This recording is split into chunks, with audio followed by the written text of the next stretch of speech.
ہم لوگ بھی نا جب دور جاہلیت مجھے یاد ہے ہمارا، ہم لوگ بھی نا کوئی اچھی چیز دیکھی، سانگ، کوئی مووی دیکھی، کوئی بری چیز بھی دیکھی، فوراً سے دوستوں کو شیئر کی، اس کے نام، اس کے لنک، اس کی ویڈیو، اس کا یہ چیز وہ چیز، کہ لالے دیکھ چیک کر، ناٹ ریئلائزنگ کہ شاید میں تو مسجد میں چلا جاؤں گا یا میں مسجد میں جا کے عبادت کر رہا ہوں، لیکن جو لڑکے ہیں، جو میرے دوست ہیں، اگر وہ دیکھ رہے ہیں تو مجھے گناہ مل رہا ہے اس چیز کا. Even if I am sleeping, وہ دیکھ رہے ہیں، گناہ مجھے مل رہا ہے. Even if I am dead, وہ دیکھ رہے ہیں، گناہ مجھے مل رہا ہے.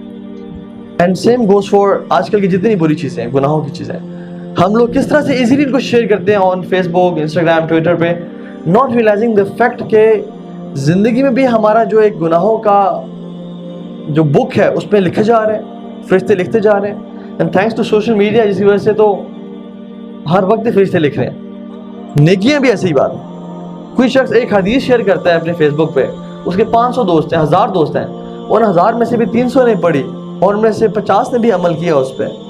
سبحان اللہ، 50 لوگوں کا عمل اس کے اکاؤنٹ میں آ رہا ہے. سو یہ جس دور سے ہم گزر رہے ہیں نا، یہ بڑا عجیب دور ہے.